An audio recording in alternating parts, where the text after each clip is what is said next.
Good morning, everybody, or afternoon or evening, wherever you are in the world. Welcome to Quail Studios Guitar.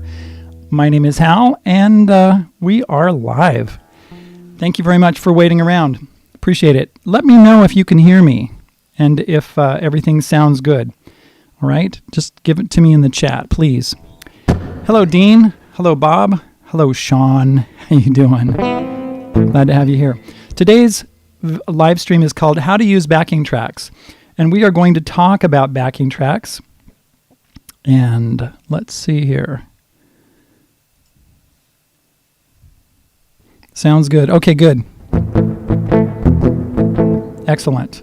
Had some trouble a few weeks ago. Do you know how to use backing tracks? Do you know what a backing track is? Well, we're going to talk about that today. So in the old days, before the internet, because some of us used to live before the internet, we used to get together and jam. You know, I'd get together with my friend across the street, and he would play some guitar chords like this, and I would jam.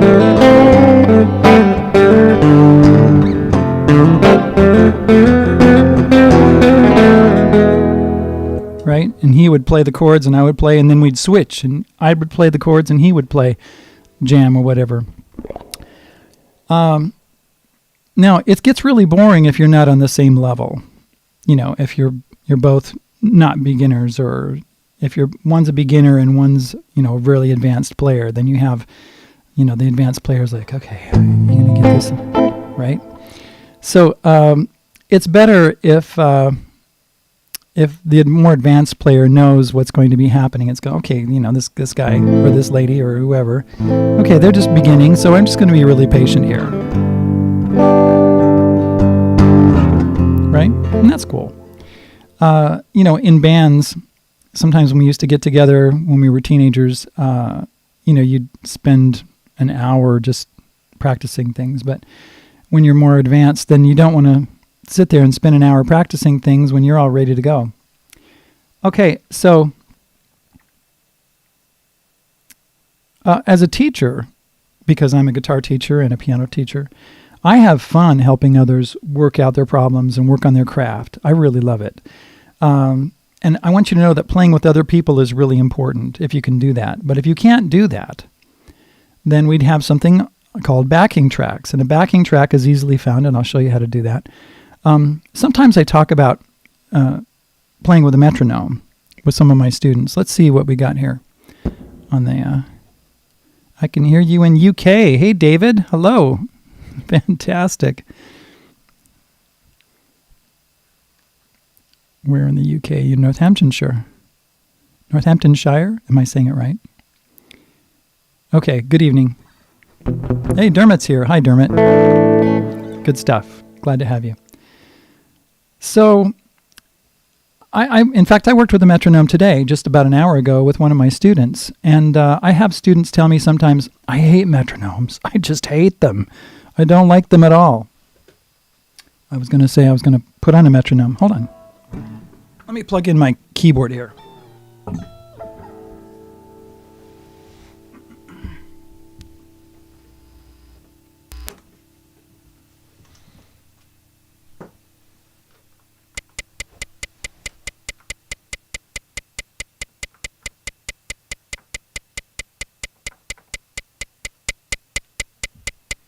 So there's a metronome, right?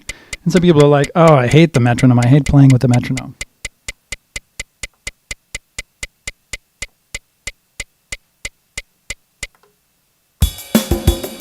Well, hear this. Something that sounds like drums, right?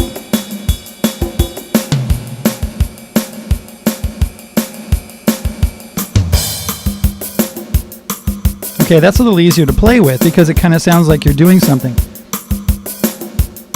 But even if you play like that, just with a drum track or something, you know, you're still playing with something like a metronome. But having a jam track is kind of cool because jam tracks usually have not just a metronome, not just a drum track, but also has other things like bass and guitar and keyboards and things like that. Now, I have people say, I hate metronomes, I can't play with a metronome, I don't like playing with a metronome.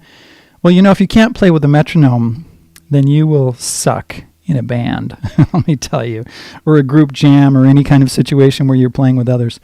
It won't be pretty, and you won't get hired or invited back if you can't play with other people. But how do we fix that? Well, one thing to do is work with a backing track. And let's look at something here. Hold on, let me pull up some pictures that I made this morning. That's too far away. My mouse feels like it's way far away. Okay, let's see here. Oh, I know what to do. Let's turn that off. Here we go. This is a picture of one of the backing tracks I'm going to show you. It says Deep Dramatic Ballad Guitar Backing Track Jam in A minor. This is from Elevated Jam Tracks. I really like Elevated Jam Tracks. He has great ones. And it starts out usually like this with the guitar, and he's playing. And then it goes to this right here, where you see the chords that he's using, and he uses the guitar fretboard there on the bottom. It says A Aeolian. And then the dark blue is like this.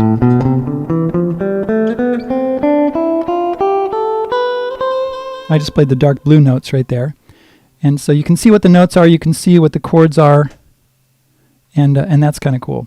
All right, let's go to the next one. This is from, this says Slow Blues Backing Track, David Gilmour style in A minor, and this guy gives, this is from Jam Track Society, and he gives a chord progression, and then he gives you an A minor pentatonic scale, an Aeolian scale. This one here, Blues in A minor backing track, this is from I can't read it. Gilad Perry, it looks like. It just says minor blues in A, and the whole video, it just looks like this. So you don't get any idea about what chords he's playing, you just know that it's a blues progression in A, so you have to really use your ears. Here's one by YT Jam Tracks. It says Dark Ethereal Melodic Rock Backing Track in A minor. And so this one, of course, you get the chords, you get, you can see all your A's on your keyboard, see where they are, and the notes that'll go along with that. This is interesting, some Sebastian Zunino, something like that. This was interesting because he had a tab on exactly what he was doing. That was kind of fun. Then he put in chords later. This one, the Easy Groove backing track in A minor, this is the only picture they have during the whole thing. And so you don't know what chords you're playing or anything, you just know that you've got something in A minor. This is an interesting backing track, Slow Epic Guitar Ballad backing track in A minor. The chords are A minor, G, F, and E, that's it.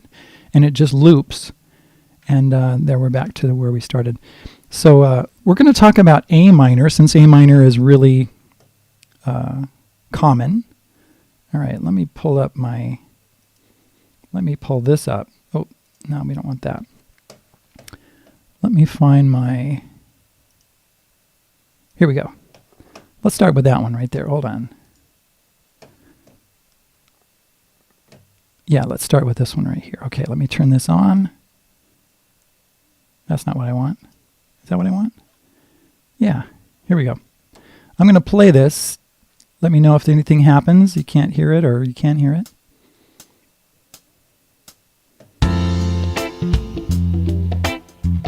There we go. Testing one. Yeah, you can hear me. You can hear the backing track.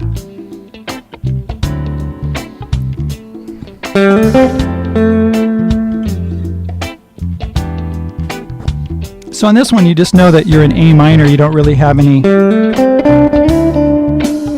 I don't have any chords, so I just maybe play an A pentatonic.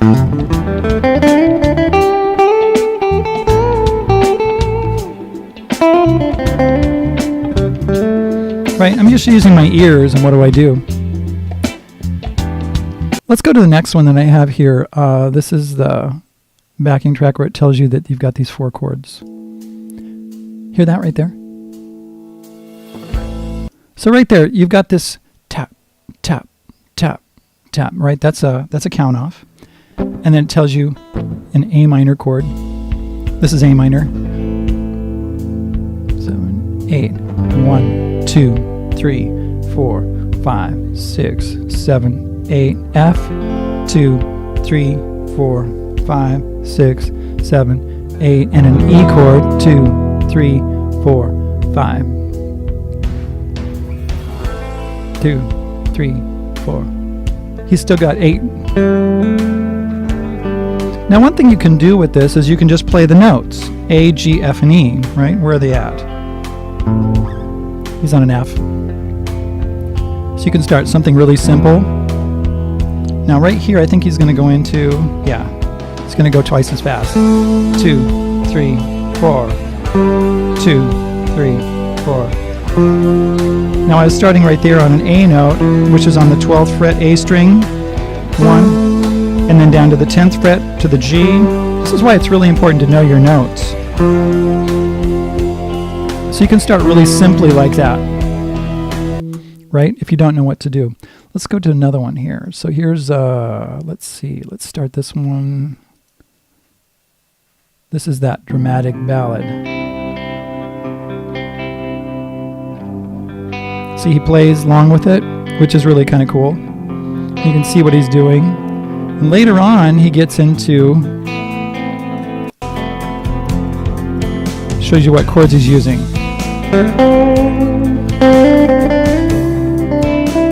That's the C chord. G, F.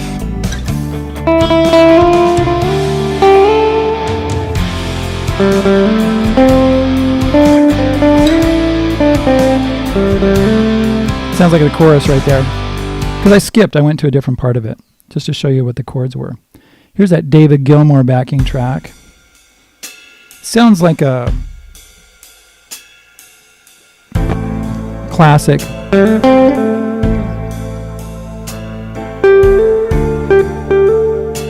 D minor.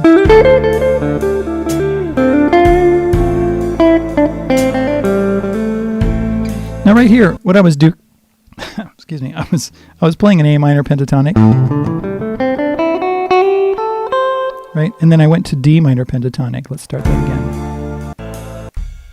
Here's your A minor pentatonic.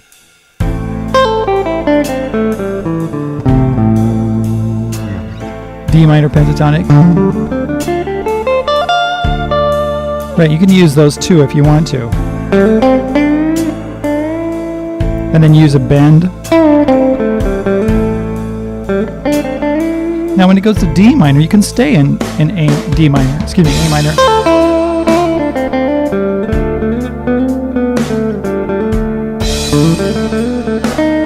Sorry.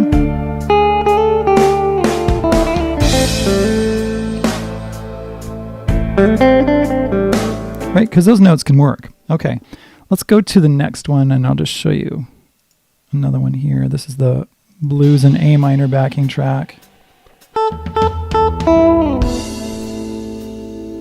Usually what I do is I listen to them a little bit. Now you can just start anywhere. You know, you can just play a note. And if it doesn't go, that goes with that chord right there. I don't know what that chord is. That doesn't go. That goes with it.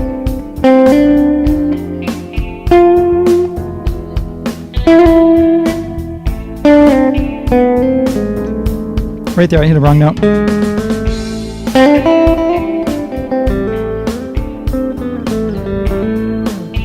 Okay, let's go to the next one. Let's stop that one and go to Dark Ethereal Melodic in A minor. I'm just using an A minor pentatonic.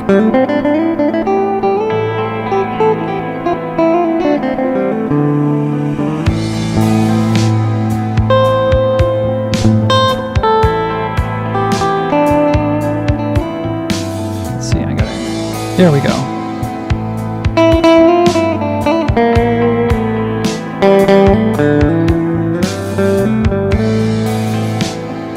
So this one's kind of boring. I don't really like it very much.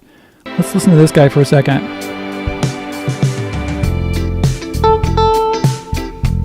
So these are the chords that he's using with his tab. kind of cool, you know.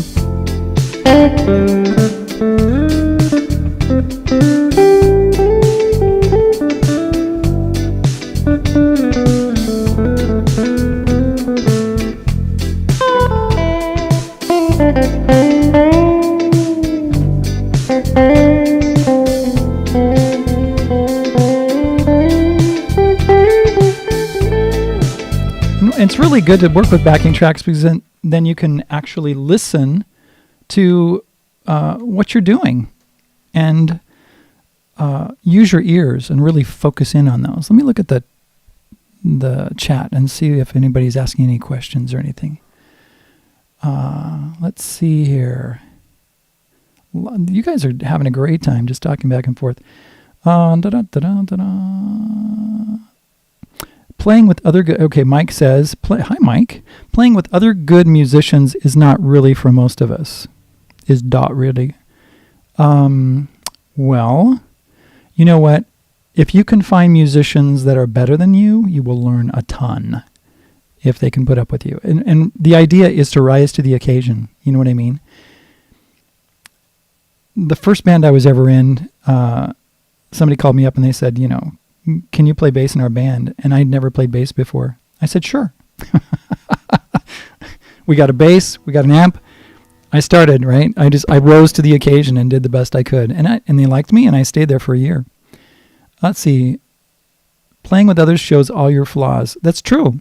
Yep, it does. But you learn a lot. Are you finding these jam tracks on YouTube? Yes, I am. So let's go back to something like this. So let's see. Hold on just a second.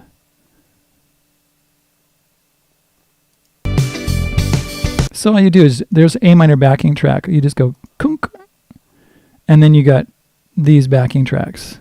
Look at that. How do you use? Look at that. That's my video. It's up there.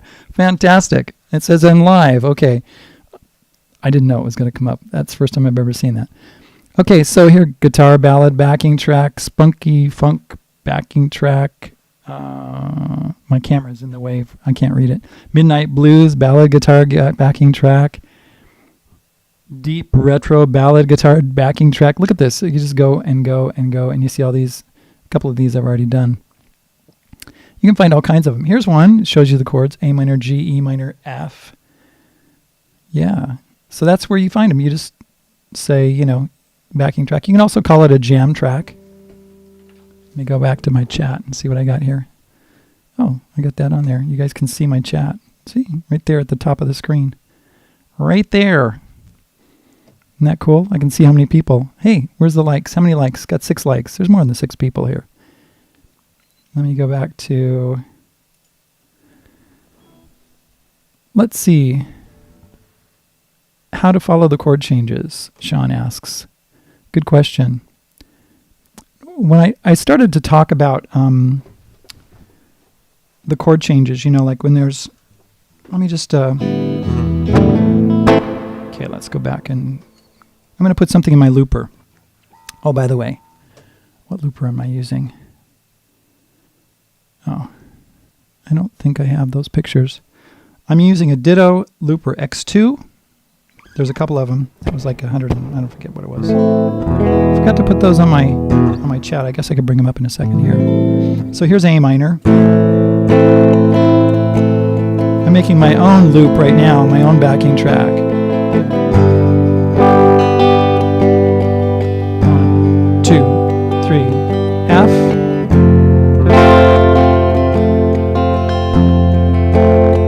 I'm going to go down to E, just like that other backing track. 5, 6, 7, 8. Okay, so here's my loop. And this is an A note going to a G note. 5, 6, 7, 8 to a G. I'm sorry, that's an F. 5, 6, 7, 8 to an E.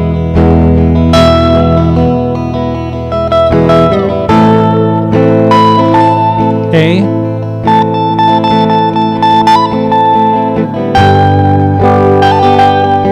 So one of the things you have to do is you have to be able to really lock into how many notes there are, how many beats there are in a chord, right? Let's go back to one of these backing tracks, and I'll pull it up again. Let's see, where are they? Let's go to this one here. Here's the, let's see.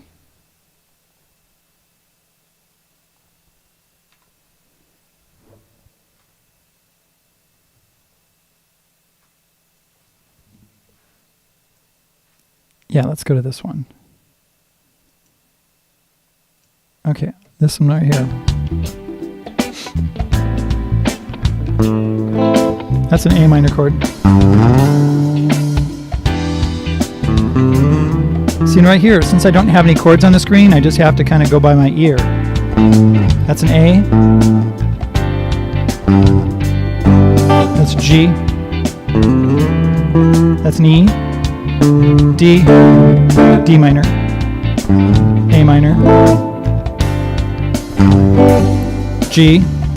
Okay, so that one's a little harder, to find out what the chords are. But if you go to something like this,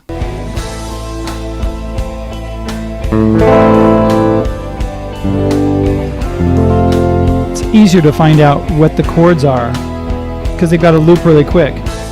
2, 3, 4, 1, 2, 3, 4, 1. That's an F, 3, 4, E, 2, 3, 4. Now he's going to go to 8 beats. 5, 6, 7, 8, 1, G, 3, 4, 5. I'm using bar chords right there. 2, 3, 4, 5, 6, 7, 8 to E. Now you can just jam along.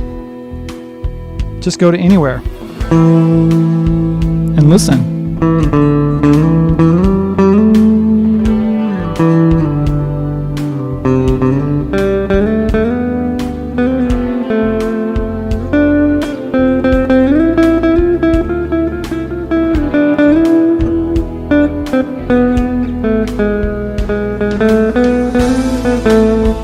Now what happens here is that when I'm playing those notes, I kind of know where those notes are. I'm not thinking about notes at all.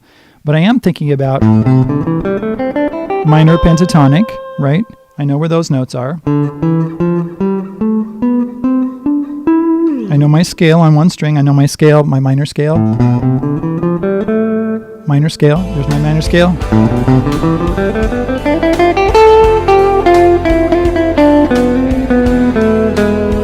Right there, that's an E chord. What happens on an E chord, which is the 5 chord, that note has a G sharp in it, and that is not in this minor scale. It's 1, 2, 3, 4, 5, 6, G. It actually has a G sharp.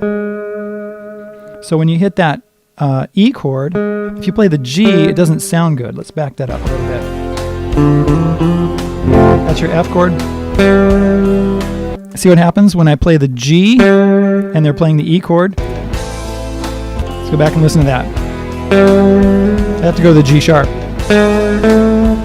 So when the when the E chord comes along, you got to figure out where your G sharps are. There. Where's my G sharp? Right there. Right there. Right there. So that when I'm playing the jam, right? Oh, here comes a G sharp. That's an A right there.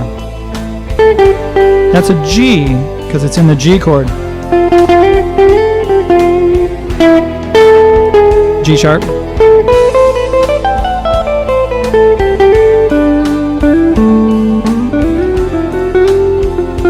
Here I hit a wrong note there. G sharp again.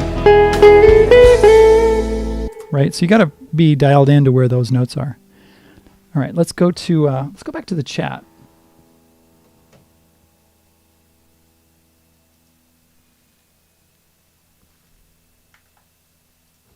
And see if there's any more questions.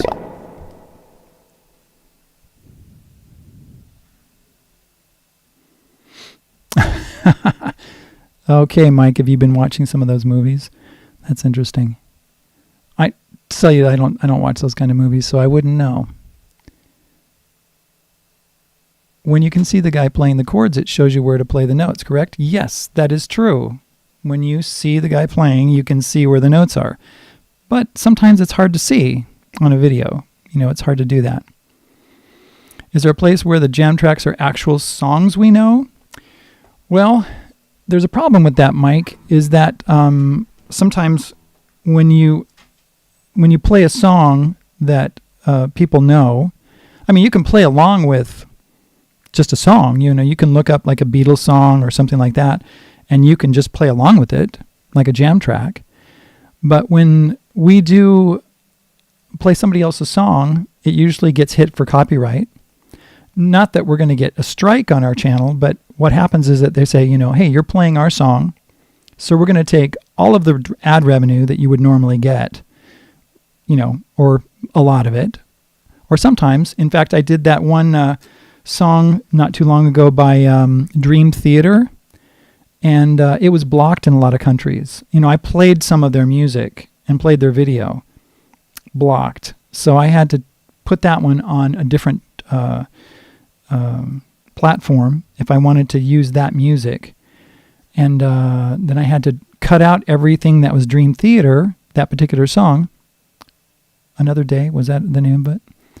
And so it would actually be on YouTube. So sometimes that's a problem on YouTube. So that's why they make their own chord progressions. Now, I realized when I was actually doing the prep for this video that I have not talked about chord progressions very much, like how to make your own chord progressions, because you could get a looper and do your own chord progressions, right? But if your chord progression sucks, it won't sound very good. So maybe I'll do some teaching a little bit on chord progressions. But you can also go to my book. Let's pull up my book here. Here, let me show you. Here's my book. Let's see. I'm going to go to Contents right at the beginning. And you could go to, let's say, there's American Pie by Don McLean, Annie's Song by John Denver, and I Love Her by the Beatles, Baby Blue by Badfinger. Let's click on that one. Oh, I just have a little bit of lead right there. Let's go back. I don't have the chords to that one yet. Bohemian Rhapsody, that's a little more complicated. Let's do Can't Help Falling in Love, Elvis Presley. Okay, so you got wise men say. You know the song? So if I was going to do a jam track or do a track, I would go like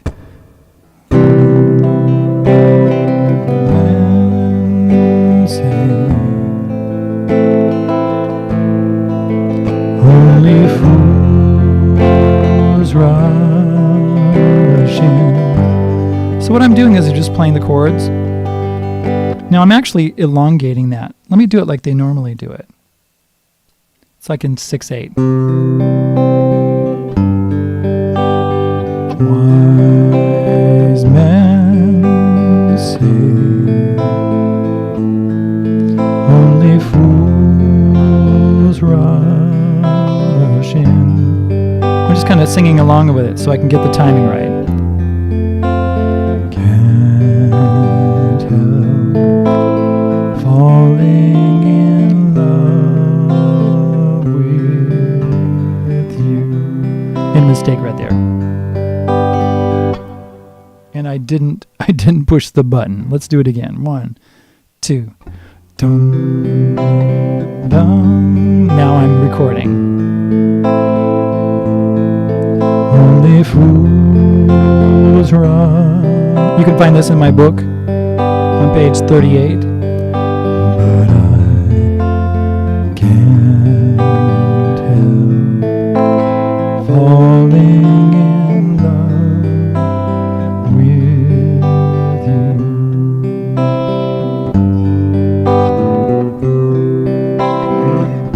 Now there, I just did that verse on my Ditto looper.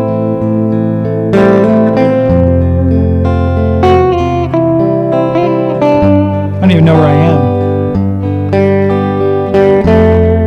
Just making this up.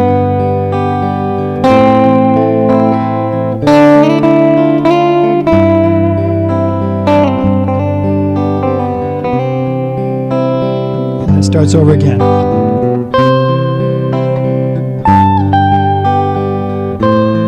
don't even know my notes here. I'm just guessing. Educated guess. There it is.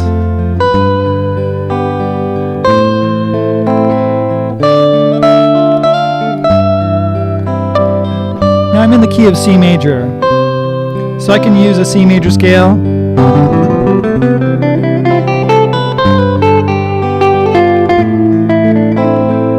Right, or I can use an A minor scale.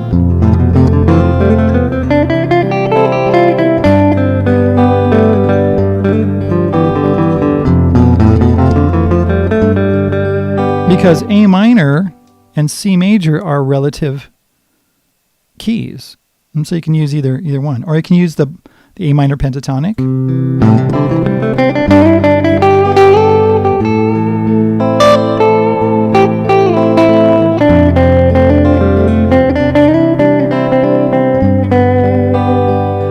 Okay, now that's out of the A minor pentatonic scale, but that's okay. And I can use C major pentatonic, which is actually the same as A minor pentatonic, right? Okay. So you can make your own backing track. It's a little harder if you're a little, if you don't have the skill. Let's see.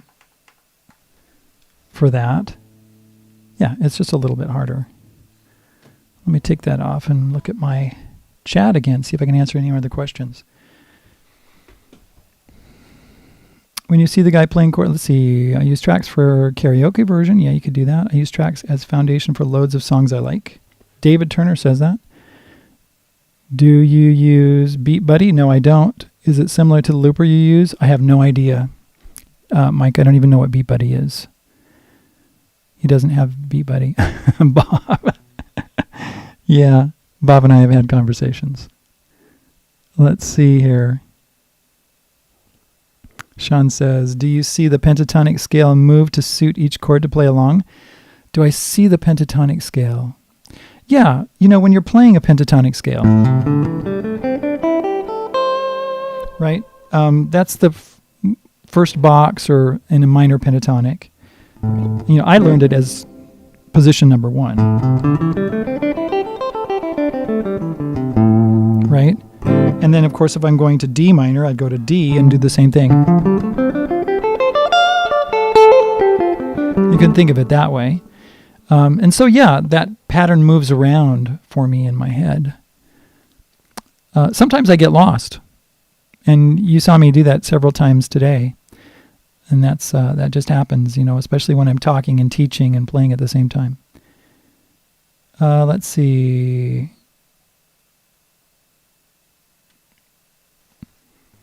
Fantastic for ear training. Dermot says, this is fantastic for ear training. It is fantastic for ear training. Let's see. I find it difficult to not get stuck playing the same thing over and over. Yeah, you have to learn how to get out of that rut, right? One way to do that is to play in a different place, play on a different string, use one string, right? Here's that same jam that I did. Here a second.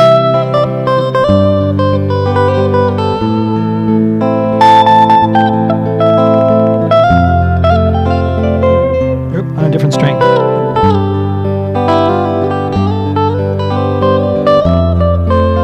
Now what I'm doing is I'm using where I know the notes are. E, F, G, A, B, C, D, E. Open 1, 3, 5, 7, 8, 10, 12. And then it does it again. 1, 3, 5, 7, 8, 10. Right? I'm talking about 1 above 12. 1, 3, 5, 7. It's a good thing to know where your notes are. Let's see. When you're jamming, is there any such thing as a wrong note? Well, you know what? When you're jamming, Dean, and you're going along, right there, when I just started that, I played a B, which is not in the C chord. See, that doesn't work, so I just went right up to the C.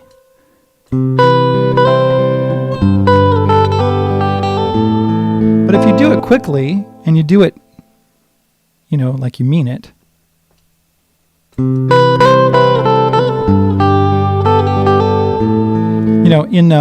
In classical music, they call that an appoggiatura. Appoggiatura? Yeah.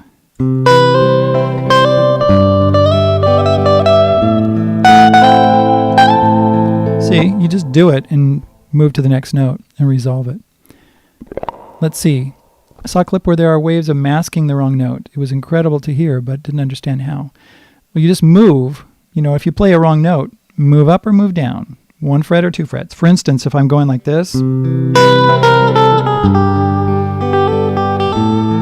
that? I purposely started on the B, and I just went down. And just kept going until the note that I was playing was in harmony with the chord that came up. Right? Oops. So 3 of those notes were not in harmony with that note. In fact, that C chord, the B, B flat, the A and the A sharp were not in harmony with the C chord. So it was like... Now right there, that was in harmony with the G chord. And it also is in harmony with the C chord. So part of it is just to move. Let's see. Joseph asks, hey, Hal, would you consider getting together with Tom on his broadcast some Monday? It would be cool to see you two playing together. You live in Quail Valley? No, I do not live in Quail Valley. I live in Idaho. You know what? He lives in, I don't know where he lives. He lives in Southern California. And I used to live in Southern California. It's beautiful weather down there. Really. I don't know if he lives in Burbank or in Hollywood or someplace down there. I know that area well, though. I lived down there for 20 years. I'm glad you mentioned Don McLean. It gives me opportunity to request for tutorial on Castles in the Air. Okay. He lives in Los Angeles. Yes, Joe said. Yeah, I don't know exactly where in L.A. I lived in Lawndale. No, excuse me. Was it Lawndale? I lived in Moreno Valley. I lived in different places down there. Lomita, California. I used to go to Torrance Beach and Redondo Beach and Manhattan Beach. In that area down there in the South Bay area. Let's see. How about doing a second video next week continuing this jam track lesson? It's great. Well, good. I mentioned to one of his moderators. Thank you, Joseph. Yeah. Okay. Fake it until you make it, Hal? Partly, yeah. If you just play with confidence, a lot of times, you just do it. And it's really important to play and to listen very carefully with what you're doing, and it helps you. If you're just playing along. Remember we talked a few weeks ago about ear training. This is great for ear training. Good poker face helps in jamming. It could, yeah, that's right. Sound like those are some notes. My favorite. Yeah. My favorite thing, sound of music. Yep, I understand what you're saying. It did, didn't it? Was that it? Yeah, music sometimes it sounds a lot like alike. Okay, I don't see any other things coming in at the moment. You guys are great. Me too. Played a lot of volleyball out at those locations. Oh, cool. Come to Nashville. Musicians are everywhere. Yeah. I have a daughter that just moved to North Carolina a few months ago.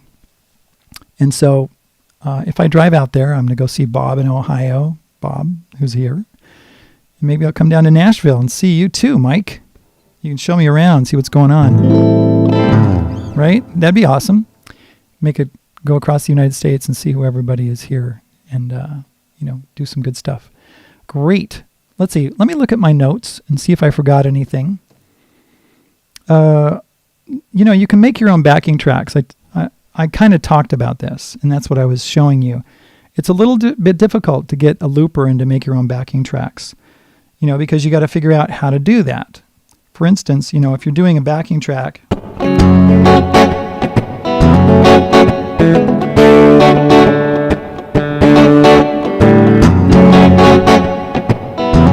see what I did right there? Listen to it. I just did this loop.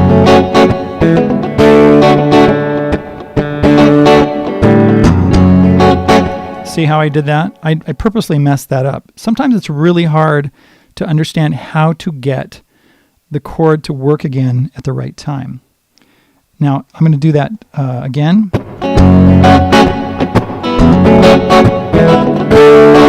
Oops, that's the wrong one. Let's do that again. 1, 2, 3, 4.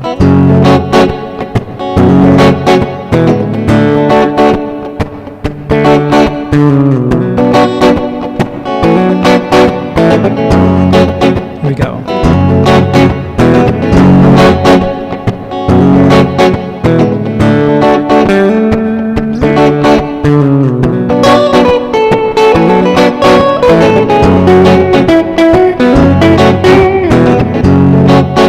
That wasn't too bad. You know, that loop started and it sounded pretty good. Hit the like. Yeah, hit the like. I'll repeat this lesson. That's great. Thanks, Mike. Live music in bars and dinner clubs, beach area. Yeah. You know, I used to play in a lot of clubs when I was younger. Let's see. Well, you know, you can always do, like if you're doing your own backing track, you can always do something really super simple. I'm going to do that. A minor, G, F, and E. Watch. 1, 2, 3, 4. 1, 2, 3, 4. 1, 2, 3, 4. 1, 2, 3, 4. You got to have some kind of rhythm in there, because if you just do this, 2, 3, 4, 2, 3, then you don't really know where the chord changes are coming. That's why there's a drum track or something. Let me hit those drums again.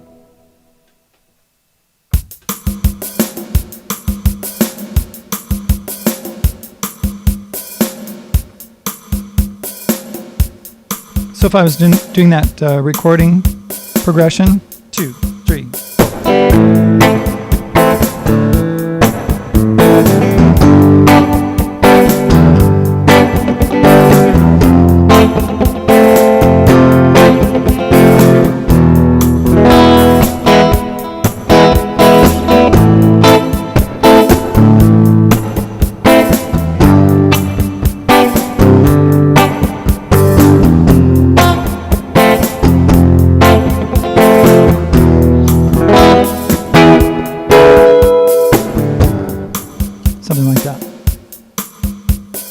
Now those drums are not going to come through on my looper because I don't have it hooked in, but this is what the guitar part sounds like. I messed that one up.